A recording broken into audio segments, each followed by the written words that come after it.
Mari kita satu dalam doa. Tuhan Yesus, sebuah kehormatan bagi kami untuk mempelajari tentang Engkau, untuk mendalami kebenaran firman-Mu. Sebuah tanggung jawab yang besar juga bagi kami untuk kami mempraktekkan segala sesuatu yang kami pelajari malam ini. Tuhan Yesus, pimpin kami dengan Roh Kudus-Mu, sehingga kami bukan hanya mengerti, tapi mampu mengimplikasikannya dalam kehidupan kami setiap hari. Apa yang kami terima malam hari ini, biarlah bisa mewarnai kehidupan kekristenan kami menjadi lebih nyata lagi, lebih jelas lagi. Sehingga dimanapun kami berada, kami bisa menyaksikan tentang Tuhan, menjadi terang dan teladan. Dalam nama-Mu Tuhan, kami berdoa bersyukur, haleluya, amin. Ya. Ya. Puji Tuhan, malam ini kita akan membahas satu topik dengan judul The God of the Bible, begitu ya. Ini dari judulnya keren ini. Ya, isinya juga harus keren. Ya, diskusi kita harus keren nih. Iya, the God of the Bible. Ya, banyak sekali pertanyaan-pertanyaan yang akan kita bahas, ya. Seperti siapakah Allah yang disaksikan oleh Alkitab? Karena banyak Allah itu, ya, atau banyak orang yang percaya Allah, tapi siapakah Allah yang sebenarnya yang Alkitab saksikan? Lalu mengapa kita percaya kepada Allah yang disaksikan Alkitab? Dan mengapa Allah yang disaksikan PL itu terkesan, ya, terlihat berbeda begitu dengan PB? Dan apakah semua agama menyembah Allah yang sama? Nah, pertanyaan-pertanyaan ini akan kita bahas malam hari ini. Namun sebelumnya mungkin Brother Robson ingin memberikan pendahuluan terlebih dahulu sebelum kita bahas satu persatu pertanyaan ini. Silakan, Brother. Kita tahu bahwa di dunia ini ya banyak sekali aliran kepercayaan atau agama, dan semua agama pada hakikatnya mengklaim bahwa Tuhan atau Allah yang mereka sembah sebagai Allah yang benar. Tentunya ini menjadi pertanyaan buat kita. Kalau begitu banyak sekali Allah yang diyakini oleh banyak kepercayaan atau agama, dan semua mengklaim dirinya sebagai yang benar, lalu pertanyaannya, siapa pada ujungnya, pada akhirnya Allah yang benar itu? Dan ini menjadi salah satu pergulatan atau pergumulan kita dalam diskusi kita kali ini. Dan selain itu, kalau kita merujuk kepada Alkitab, tentu tidak langsung kita bisa mengerti dan memahami bahwa Allah dalam Alkitab itu adalah Allah yang mudah untuk dipahami. Nah, ini juga salah satu pergumulan terberat dalam konteks kekristenan ketika mereka mencoba untuk mempelajari Allah yang dijelaskan atau disaksikan dalam Alkitab. Mengapa saya katakan tidak mudah atau sulit atau susah?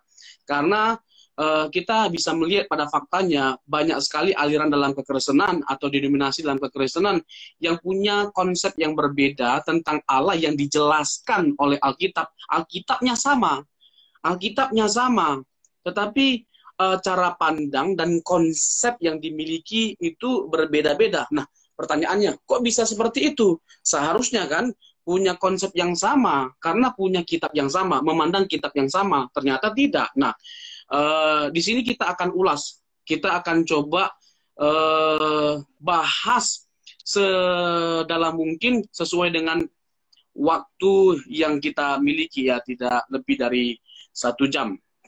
Kita akan membahas hal ini. Halo Bang Ruli Simurangkir.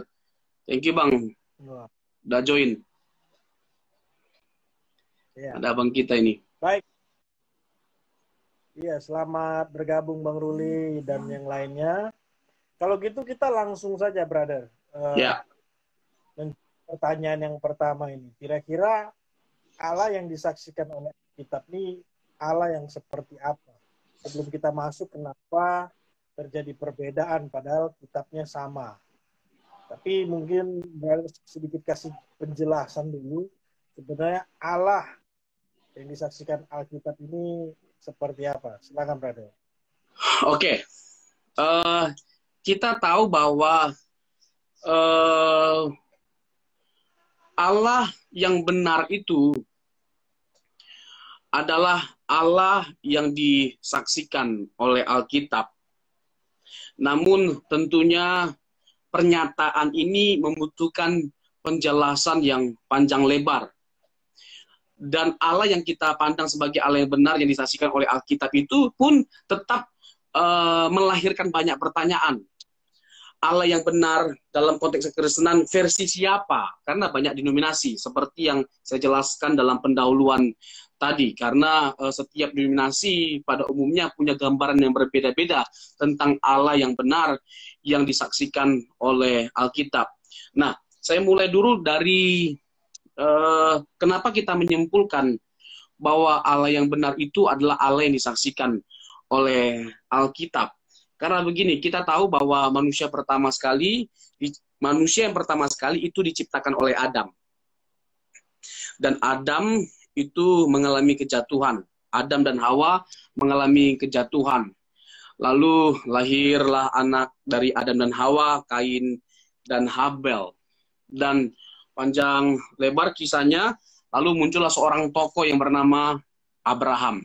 Dari Abraham ini Tuhan berjanji bahwa akan lahir sebuah bangsa, yaitu bangsa Israel. Dan kepada bangsa Israel inilah Tuhan pertama sekali menyatakan nama pribadinya. Ya kan? Ketika kita merujuk kepada Keluaran pasal yang ketiga, ayat 14 dan 15, ketika Musa mempersoalkan nama Tuhan. Nanti kalau orang lain tanya siapa nama Tuhan bangsamu, lalu aku jawab apa? Lalu Tuhan berkata, Ehye Asher Ehye. Dari kata Ehye itulah lahir kata Yahweh. Tuhan memperkenalkan nama pribadinya. Tapi saya tidak sedang mempersoalkan secara eksplisit mengenai pergulatan nama Yahweh. Karena memang di sini juga banyak perdebatan. Apakah kita harus menyebut nama Yahweh sebagai sesembahan kita dan tidak boleh nama lain seperti Allah, Debata, God, Tien, dan lain sebagainya macamnya. Nah, kita tidak sedang menyinggung hal itu karena itu butuh waktu khusus untuk menyinggungnya atau membahasnya. Nah, nama Yahweh. Jadi kita harus sepakat kalau kita merujuk kepada kitab suci, Allah memperkenalkan nama pribadi atau nama dirinya itu sebagai Yahweh. Yang lainnya itu adalah gelar atau pengganti dari nama itu. Contoh, Yahweh itu dipandang nama yang sangat kudus dan tidak boleh diucapkan secara sembarangan. Makanya nama itu diubah atau diganti penyebutannya dari Yahweh menjadi Adonai, yang nanti ketika diterjemahkan dalam bahasa Yunani yaitu Septuaginta menjadi Kurios. Nah, di sini saya bisa memberikan salah satu penegasan yang kuat untuk menunjukkan bahwa Allah yang ada di dalam Alkitab, Allah yang ada dituliskan atau dijelaskan atau disaksikan oleh Alkitab sebagai Allah yang benar. Dimulai dari apa? Pertama, nama pribadinya. Allah tidak pernah memperkenalkan diri atau nama pribadinya di luar dari nama Yahweh. Lalu ketika kita merujuk kepada kitab suci lain, ada agama lain yang menyimpulkan nama pribadi dari Allahnya itu, dia bilang bahwa kita berporos pada bapak iman yang sama, yaitu Abraham. Dan juga mereka mengakui bangsa Israel. Kalau mengakui Abraham dan bangsa Israel, maka tidak bisa tidak mengakui nama pribadi itu harus Yahweh. Dan Tuhan tidak pernah mengubah nama personal name-nya, nama pribadinya, yaitu Yahweh. Nah, kembali lagi Bang, saya bahas lebih detail lagi terkait dengan reason kita, argumentasi kita, mengenai mengapa kita harus percaya Allah yang disaksikan oleh Alkitab. Karena sangat jelas dan sangat sistematis cara Allah memperkenalkan dirinya lewat sejarah, lewat peristiwa, lewat karyanya. Lewat berbagai macam peristiwa, kita tahu bahwa peristiwa kejatuhan manusia dalam dosa, lalu setelah manusia jatuh dalam dosa, Allah memberitahukan bahwa akan ada lahirnya Mesias, Kejadian 3 ayat 15 sebagai proto-evangelium, di mana Tuhan menjanjikan akan menyelamatkan manusia lewat Mesias yang akan lahir sebagai manusia, Mesias yang menderita, di mana Mesias lewat kematian yang akan menginjak kepala ular, yaitu Kejadian 3 ayat 15 yang sering disebut sebagai proto-evangelium. Itu istilah yang dicetuskan pertama sekali oleh Irenaeus. Nah, seperti yang saya bilang tadi, peristiwa dan cara Allah bekerja itu sistematis, sehingga tidak bisa disangkali kebenarannya.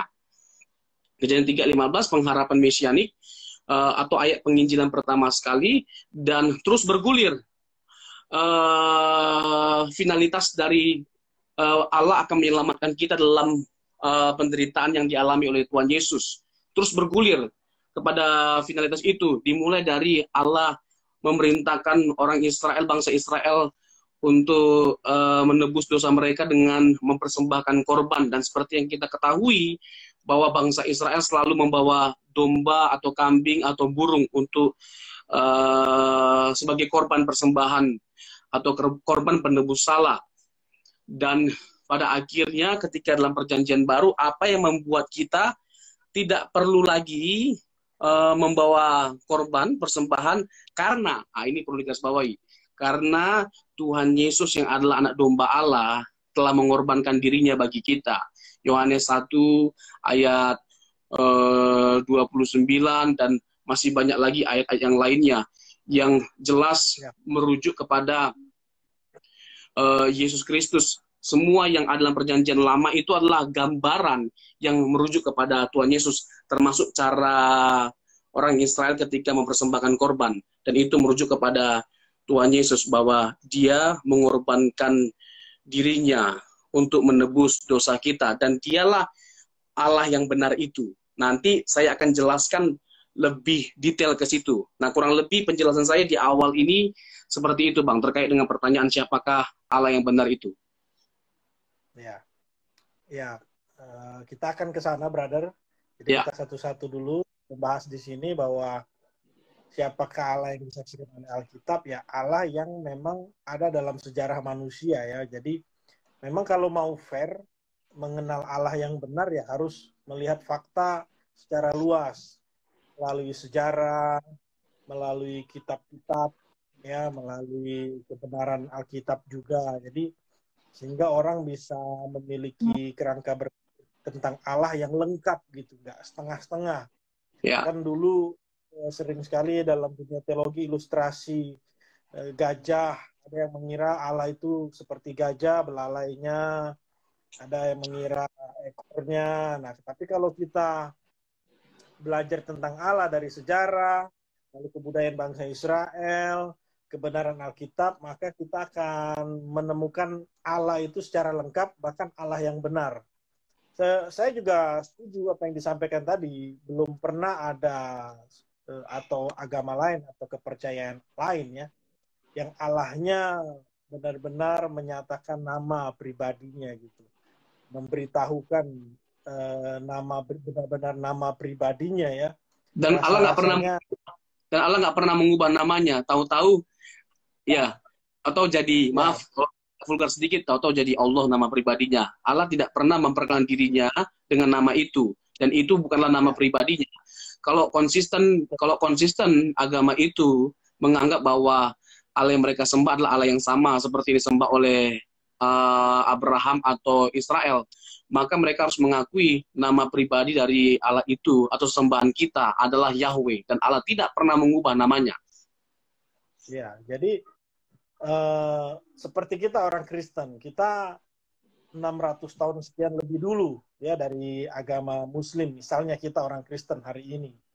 Kalau kita hari ini orang Kristen mau mengakui Allah yang benar, ya kita orang Kristen coba melihat sejarah, belajar dari budaya, khususnya bangsa Israel. Nah, artinya gini, kita lepaskan dulu misalkan Alkitab yang kita percayai, kita berpatokan pada kitab perjanjian lama.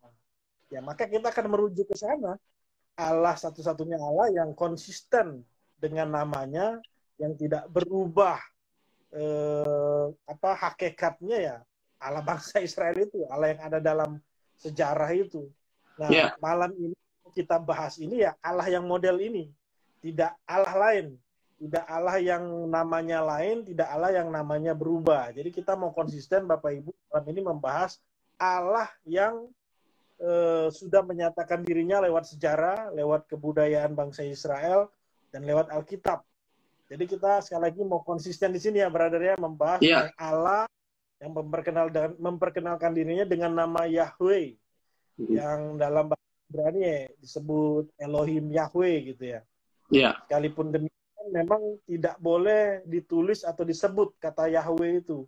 Makanya diganti dengan Adonai seperti itu, dengan Elohim sebutan lainnya gitu ya.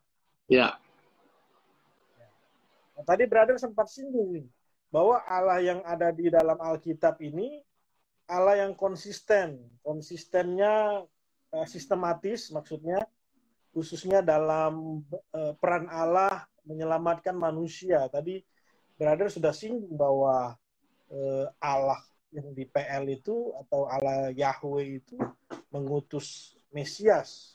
Nah, ini agak terjadi perbedaan. Nah, kita mulai masuk ke perbedaannya nih, brother. Pemahaman orang Yahudi yang sudah lebih dahulu dari kita mempercayai Allah Yahweh, mereka sampai hari ini konsisten bahwa tidak ada Allah lain atau Allah itu Esa, ya hanya Allah Yahweh itulah, tidak ada Allah lain. Nah, sedangkan tadi brother sempat singgung bahwa Allah itu menjadi manusia. Nah, kita tidak mau masuk ke Tritunggal dulu, tapi ini kira-kira titik mulanya di mana nih? Saya ingin bahas ini. Kita coba bahas. Bangsa Israel sampai hari ini masih konsisten dengan teisme. Sedangkan kita orang Kristen percaya bahwa Allah itu ya dia juga menjadi manusia. Kira-kira titik awalnya di mana, brother? Kenapa bisa ada perbedaan seperti itu? Padahal kitabnya sama. Sekali lagi saya mengulangi penjelasan saya yang abang singgung barusan, bahwa apa salah satu dasar atau alasan kita mengatakan bahwa Allah yang memperkenalkan dirinya dalam perjanjian lama, Allah yang disaksikan oleh Alkitab, itu adalah Allah yang konsisten caranya dalam menyatakan dirinya, dan lewat berbagai macam peristiwa dia memperkenalkan dirinya. Kita tahu bahwa ketika kita melihat perjanjian baru, banyak hal-hal yang ada di dalam perjanjian lama itu tersingkapkan. Dan kita tidak mungkin bisa memahami perjanjian lama dengan terang benderang kalau kita tidak melihat perjanjian baru. Karena memang perjanjian lama hanyalah bayang-bayang atau gambarannya saja. Dan seperti yang kita ketahui, semuanya itu menjadi terang benderang di dalam diri Tuhan Yesus, karena dia adalah finalitas dari perjanjian lama. Dia adalah jantung dari pesan yang disampaikan oleh Alkitab, baik perjanjian lama maupun perjanjian baru. Allah adalah Allah yang konsisten. Allah telah terlebih dahulu menyatakan janjinya akan hadirnya Mesias. Kita nanti ngomong Tritunggal, Bang, ya, tapi sedikit saya bahas dulu bahwa Mesias itu sudah dinubuatkan dalam perjanjian lama, dan yang kita ketahui dan kita yakini bahwa itu adalah Tuhan Yesus. Tetapi orang Israel atau orang Yahudi tidak menerima Yesus sebagai Mesias. Yang menjadi pertanyaannya, why? Mengapa? Kenapa bangsa Israel tidak menerima Yesus sebagai Mesias? Karena Tuhan Yesus ini tidak memenuhi kualifikasi Mesias seperti yang digambarkan oleh orang Israel. Bayangkan, tidak ada semaraknya, tidak ada kekuasaan. Dia lahir sebagai orang yang sangat biasa, bahkan lahir di kandang domba. Jadi jauh sekali dari gambaran orang Israel tentang Mesias itu. Mereka mengharapkan atau menggambarkan Mesias itu seperti Raja Daud, Raja Salomo, dan punya pengharapan bahwa Mesias yang akan hadir itu akan membawa bangsa Israel kepada masa kejayaannya dulu. masa kekuasaan mereka, kegemilangan mereka. Tetapi mereka melihat bahwa tidak mungkin Tuhan Yesus ini sebagai Mesias yang diharapkan oleh mereka. Karena tidak mungkin rasanya Yesus itu bisa membawa mereka kepada keinginan mereka untuk bangsa Israel menjadi bangsa yang merdeka. Karena bangsa ini adalah bangsa yang sudah lama menjadi budak, dan pada waktu zaman Yesus pun mereka adalah bangsa budak, Bang. Oke. Ya. Jadi begini, brother. Bangsa Israel dan orang Kristen punya kesamaan, sama-sama percaya Mesias. Adanya Juru Mesias, selamat. tapi gambaran yang berbeda. Gambarannya yang berbeda. Nah, masuk ke tadi pertanyaan saya.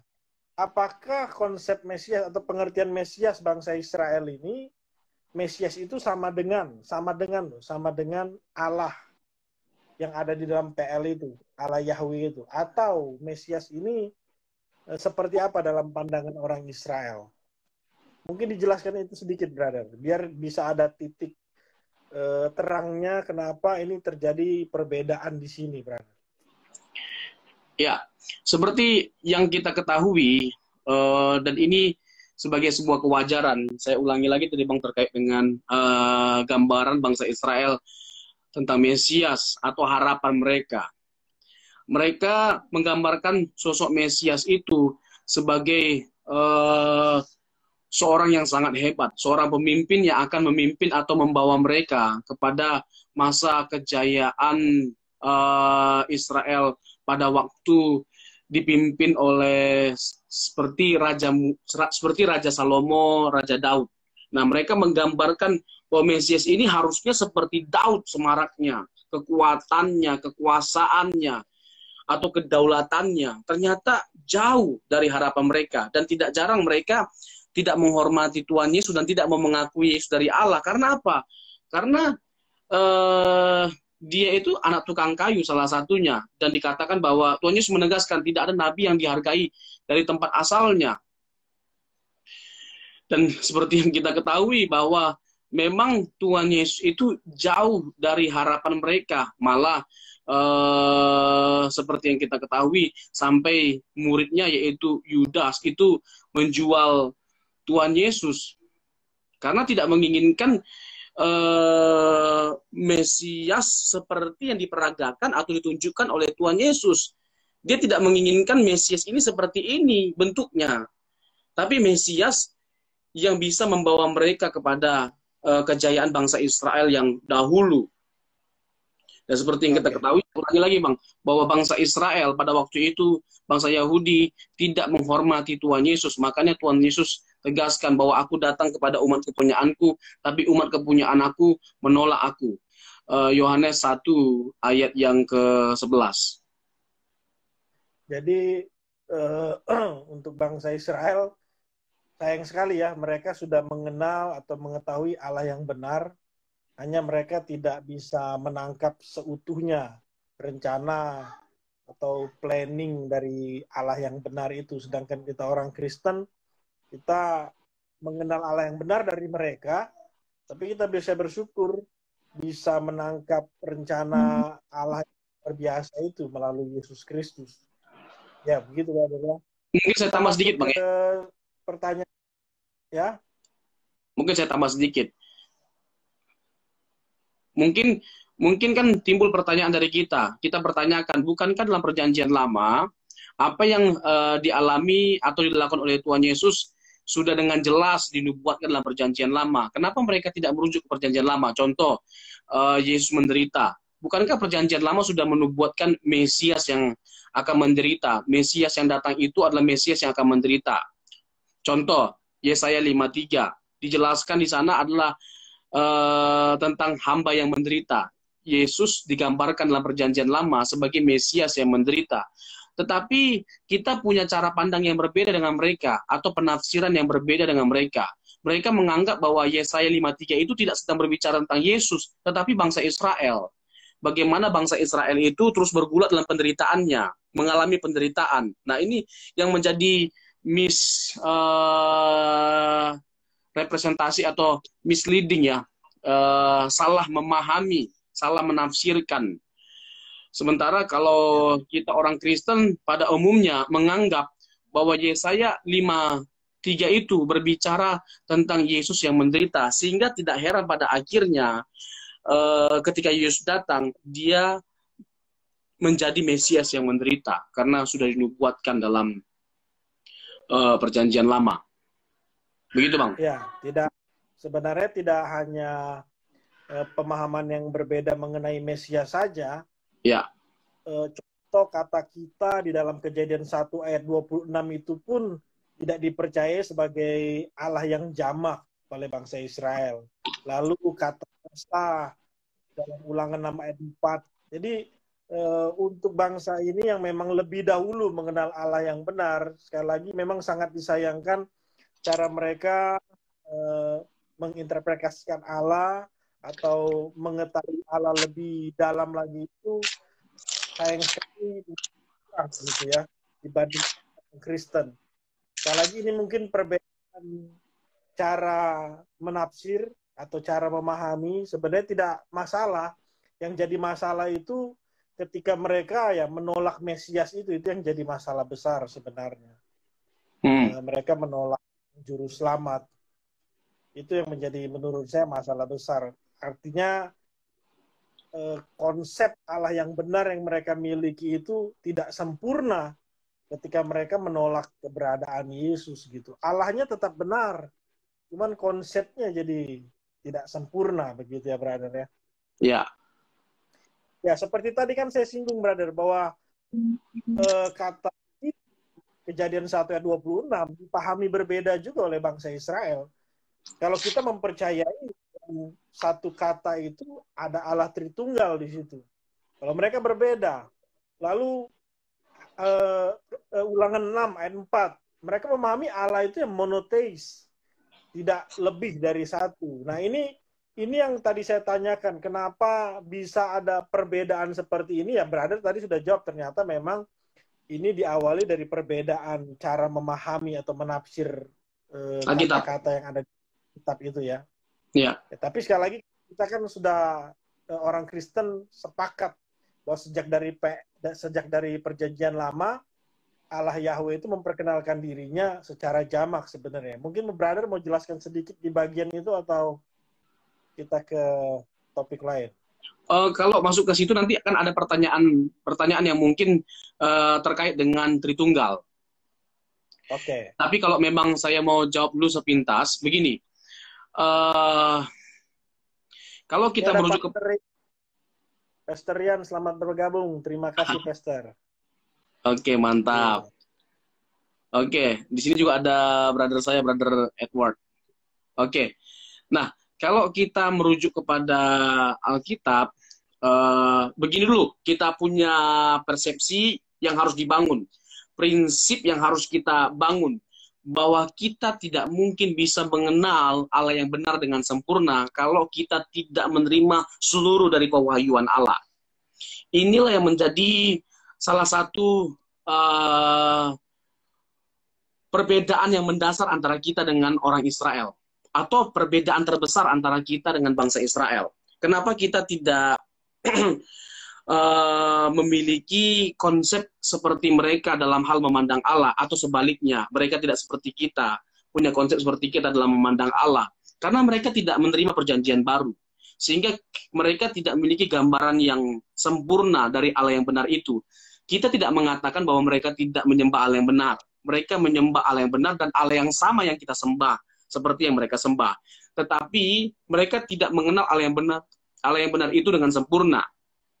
Kita mengatakan bahwa kita itu adalah orang-orang yang menyembah Allah yang benar itu dengan sempurna.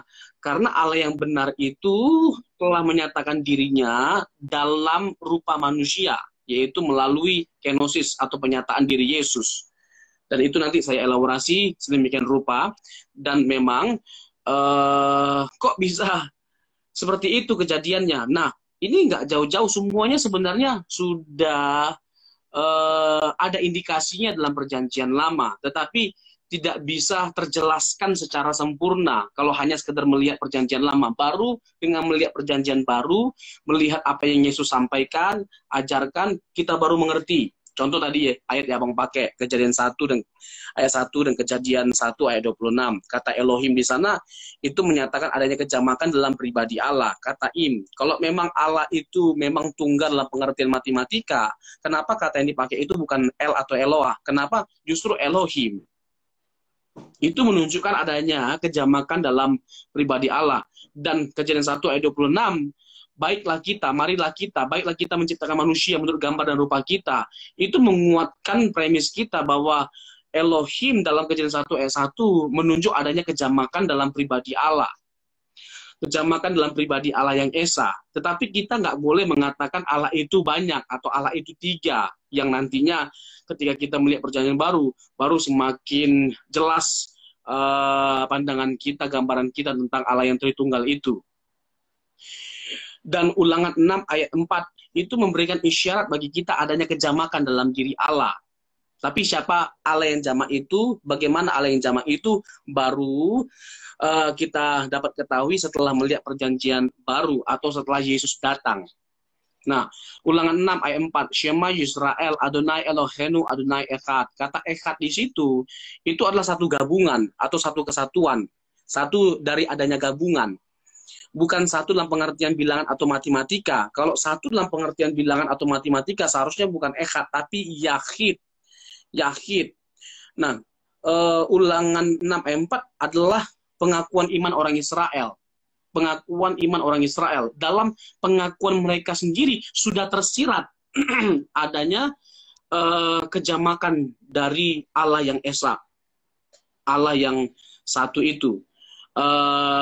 Kita tidak boleh sekali lagi mengatakan Allah kita itu tiga.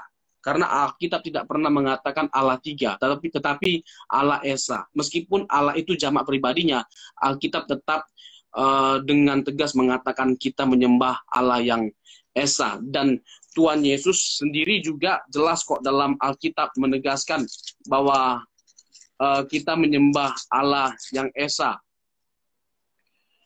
Ya, nanti saya akan jelaskan lebih lanjut. Contoh di Markus pasal yang ke-12 ayat 29, Bang. Jawab Yesus, hukum yang terutama ialah dengarlah hai orang Israel, Tuhan Allah kita, Tuhan itu Esa. Tetapi semakin jelas kita memahami maksud dari Tuhan yang Esa itu setelah diajarkan oleh Tuhan Yesus bagi kita. Dan lewat kehadiran Tuhan Yesus yang dicatatkan oleh para rasul. Contoh, 1 Korintus 8 ayat 6. Bagi kita hanya ada satu Allah, yaitu Bapa, dan satu Tuhan, yaitu Tuhan Yesus. Ini merupakan pengakuan iman orang Kristen yang sama derajatnya dengan Ulangan 6 ayat 4. Nah, itu nanti panjang lebar, Bang. Ya, kita akan bahas sesi khusus Tritunggal. Ya, itu keren. Ya. Tapi sedikit banyak kita sudah mulai jelas ya, mulai terang Allah yang kita sembah ini siapa, ya, Allah yang berasal dari mana, Allah yang memperkenalkan dirinya dengan cara apa, itu semakin jelas begitu ya. Ya. Tentu saja sekali lagi berbeda dengan konsep atau pengertian orang Israel atau bangsa Israel. Sekalipun mereka yang lebih dahulu mengenal Allah atau mengetahui Allah yang benar ini, tapi sekali lagi mereka tidak memiliki pemahaman yang lengkap seperti kita. Nah, kita bersyukur ya. Kita bersyukur. Nah, brother, di sini kan kita buat pertanyaan juga ya. Mungkin kalau Bapak Ibu Saudara ingin bertanya mengenai sharing kita malam hari ini, silakan isi kolom komentar, kita akan langsung jawab. Kita masih membahas tentang Allah yang disaksikan Alkitab. Tentu saja berdasarkan sejarah bangsa Israel, sejarah secara umum, ya, berdasarkan kebenaran Alkitab. Silakan Bapak Ibu. Nah, seperti yang kita tahu juga, seringkali di dalam kekristenan sendiri mengalami kebingungan. Mengapa Allah yang disaksikan dalam PL terlihat berbeda dalam PB? Sebenarnya kita sempat singgung mengenai ini waktu di sesi sebelumnya. Tapi di sini mungkin ada angle yang baru begitu ya. Dan banyak yang membedakan di karakteristik Allah begitu ya. Yeah. Kalau di PL ya marah-marah, kalau di perjanjian baru terlihat kasih. Nah, mungkin angle yang lain, perbedaan yang dimaksud di sini, brother. Oke, kita Ya, dapat melihat Alkitab menegaskan kepada kita bahwa Allah itu tidak pernah berubah. Dan Allah itu adalah Allah yang sama. Allah yang disaksikan oleh perjanjian lama dan Allah yang disaksikan oleh perjanjian baru adalah Allah yang sama dengan segala keberadaan dan atribut-atributnya. Contoh Maleakhi 3 ayat 6 dalam perjanjian lama menegaskan bahwa dia adalah Allah yang tidak berubah. Dan kita bisa melihat juga dalam Ibrani pasal yang pertama ayat yang ke-12 atau Ibrani pasal yang ke-13 ayat 8. Dulu, sekarang, sampai selama-lamanya Allah tidak pernah berubah. Berangkat dari teks-teks itu, kita dapat menyimpulkan bahwa Allah adalah Allah yang tidak pernah berubah dan Allah yang disaksikan oleh PLNPB adalah Allah yang sama. Mungkin kita bisa melihat Yohanes pasal yang kelima. Di dalam Yohanes pasal yang kelima dikatakan demikian. Yohanes pasal yang kelima ayat 46. Tuhan Yesus menegaskan demikian. Sebab jikalau kamu percaya kepada Musa, tentu kamu akan percaya juga kepadaku. Sebab ia telah menulis tentang aku.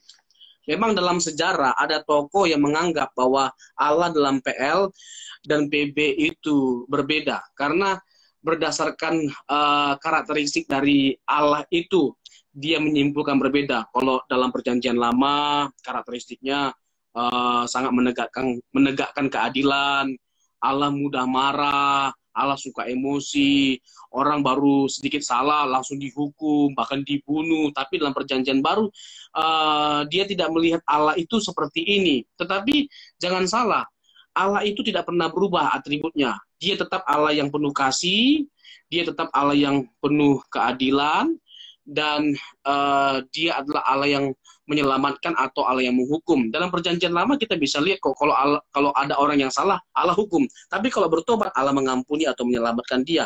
Dalam perjanjian baru juga sama. Dan tidak sedikit perjanjian baru menjelaskan tentang eksistensi neraka atau keberadaan neraka. Contoh, Matius pasal 25. Tuhan Yesus menjelaskan kok ketika menjelaskan tentang kambing dan domba. Sangat jelas kok. Allah dalam perjanjian baru juga adalah Allah yang tegas, Allah yang penuh murka. Tetapi Allah dalam PB tidak seperti dalam PL, reaksinya loh, atributnya tetap sama. Reaksinya tidak langsung seketika karena Allah telah diredam amarahnya lewat kematian Tuhan Yesus dan telah menentukan waktu yang khusus untuk diadakannya penghakiman untuk menghukum semua orang-orang yang hidup tidak berkenan di hadapan Allah. Jadi itu adalah Allah yang sama. Kedua perjanjian yang berbeda ini, PL dan PB, itu menceritakan Allah yang sama. Tetapi Allah yang sama itu menyatakan pengenalan akan dirinya secara progresif. Mungkin begini Bang, pribadinya itu sama, bukan berbeda. Yang berbeda itu adalah pengenalannya. Karena pengenalan Allah dari PL ke PB itu progresif sifatnya. Seperti itu kurang lebih Bang. Ya. Jadi kalau saya tambahkan sedikit begini, brother. Allah ini angle yang sedikit berbeda, tapi esensinya tetap sama. Allah dalam PL itu tidak terlihat. Ya. Artinya dia menyatakan dirinya lewat para nabi, begitu ya, berbicara secara langsung. Tapi Allah dalam PB itu dia Allah yang menjadi manusia. Ini yang perbedaan yang menonjol sekali. Maksud saya ini angle yang terlihat berbeda. Makanya akhirnya orang simpulkan karakteristiknya Allah di PL yang tidak kelihatan itu dikit-dikit hukum, dikit-dikit hajar. Tapi Allah dalam PB ini yang menjadi manusia yang kelihatan ini, memang benar Yesus itu penuh dengan kasih, penuh dengan pengampunan dan seterusnya. Jadi kalau saya tambahkan di sini sedikit bahwa memang berbeda karena dia menjadi manusia. Tapi esensi yang tadi brother sampaikan jelas tidak berubah. Yesus pun di dalam kemahakasiannya tetap dia ada maha adilnya, maha kuasanya dan seterusnya gitu. Nah, tapi nanti ini nanti kalau kita bahas ini terus jadi masuk kealahan Yesus lagi ya, sedangkan dia mengosongkan. Ya nanti mungkin, tapi maksud saya itu cara Allah tadi memperkenalkan dirinya dalam rupa manusia itu tidak hilangkan hakikat Allah yang sebelumnya ada di PL, tetap ada di dalam diri Yesus sebenarnya. Begitu ya, brother ya. Iya. Saya mungkin tambahkan sedikit. Jadi sebelum Tuhan Yesus hadir dalam perjanjian baru, dia sudah menampakkan diri dalam perjanjian lama. Contoh dalam Kejadian 18, ada 3 orang yang mendatangi Abraham. 2 di antaranya itu adalah malaikat, dan 1 adalah Tuhan Yesus. Dan itu merupakan Kristofani atau Teofani. Teofani itu berasal dari 2 bahasa, Yunani dan Ibrani. Yunani dan Ibrani.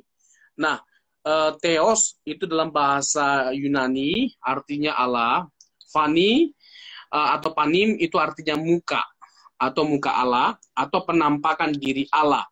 Nah, Yesus dalam perjanjian lama telah menampakkan dirinya baik dalam rupa manusia, tetapi nanti dalam perjanjian baru konteksnya berbeda.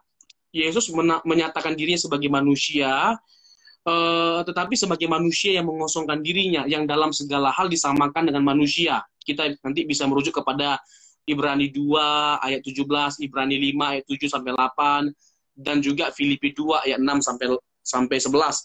Itu bicara tentang kenosis secara khusus ayat 7. Nanti kita akan ke situ sesinya. Dan itu cukup kompleks dan complicated. Tetapi perlu digarisbawahi bahwa Alkitab juga mengatakan secara khusus di perjanjian baru bahwa Allah tidak kelihatan. Nah, yang dimaksud dengan Allah tidak kelihatan itu apa? Nah, kalau kita merujuk kepada Yohanes 1 ayat 29 dan beberapa ayat yang lainnya, seperti Yohanes mengatakan bukan berarti bahwa Allah itu kelihatan. Contoh Yohanes 1 ayat 18, sorry. Tidak seorang pun yang pernah melihat Allah. Tetapi anak tunggal Allah yang ada di pangkuan Bapa, dialah yang menyatakannya. Jadi, apakah benar bahwa Bapa itu misteri selama-lamanya? Ini mungkin juga menjadi salah satu pertanyaan yang menarik untuk dibahas. Dan mungkin kita bertanya-tanya, kalau memang Bapa itu misteri selama-lamanya, apakah penampakan Allah dalam PL itu adalah benar-benar hanya Yesus? Penampakan Yesus. Nah, mungkin nanti kita akan bahas itu di kesempatan lain atau di sisi lain, atau di pembahasan mengenai Tritunggal. Atau nggak tahu nanti abang ada masuk ke pertanyaan Tritunggal atau tidaknya. Tapi nanti kalau memang masuk, saya akan jawab secara tuntas di sini. Ini luar biasa sekali ya. Banyak sekali pertanyaan-pertanyaan terkait dengan iman Kristiani tentang Allah yang benar. Nah, kurang lebih begitu, Bang. Ada pertanyaan dari Ibu ya, ini ya, Ibu Heni Kosim ya. Ya. Shalom, Pak Robson. Barusan disampaikan dalam PB, Allah yang tegas diredam kemarahannya oleh pengorbanan Tuhan Yesus.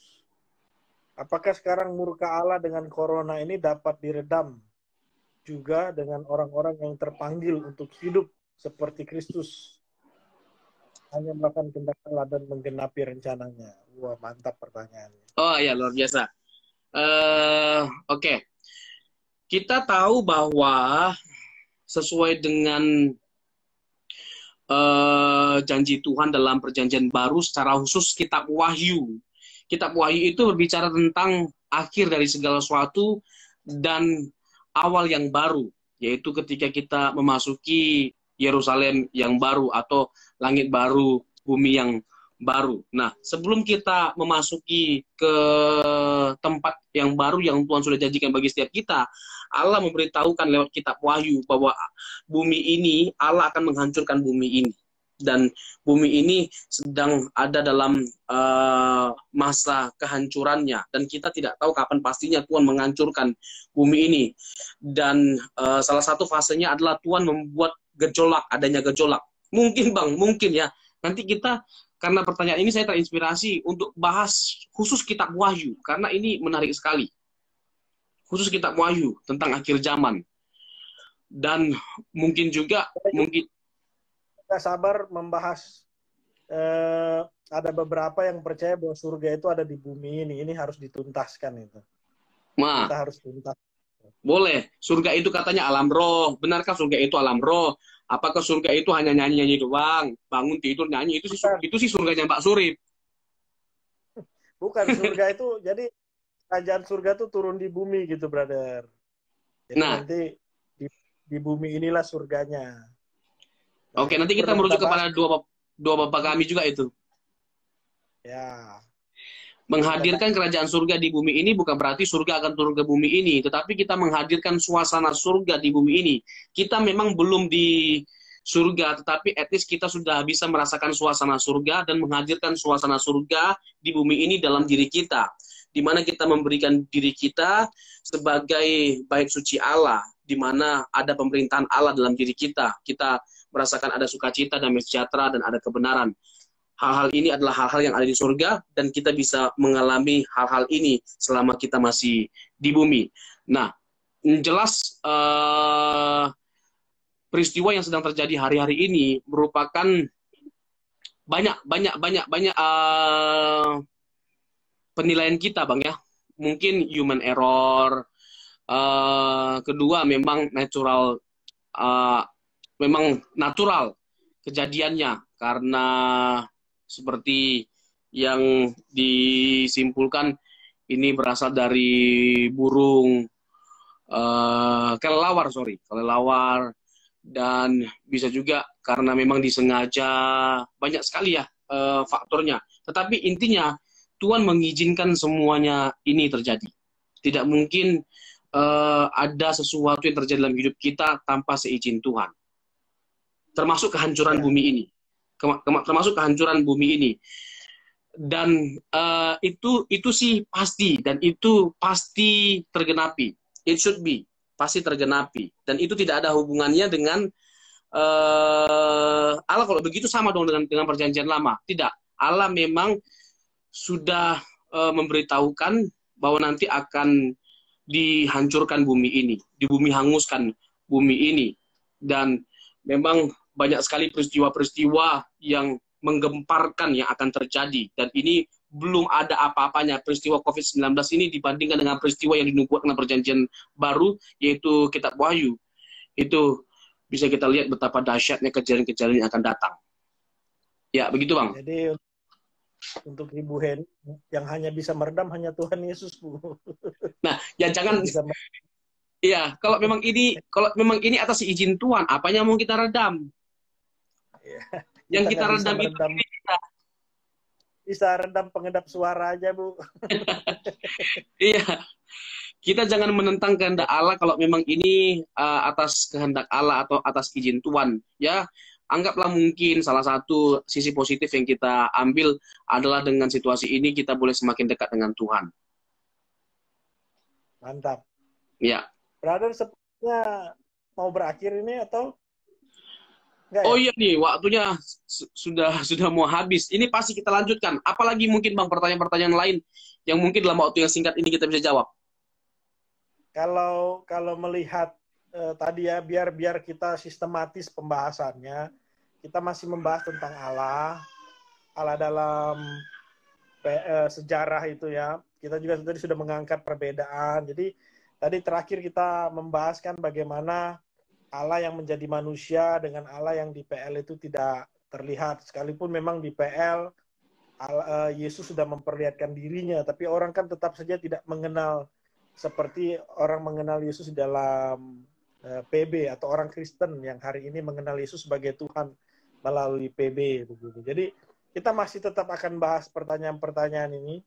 Kita akan perdalam. Wah, terima kasih nih masukannya Pak Budi. Pester senyum dong. kurang apa nih Pak kita, Pak? Udah pepsoden ini, Pak. Memang udah pertanyaannya membuat kepala keriting.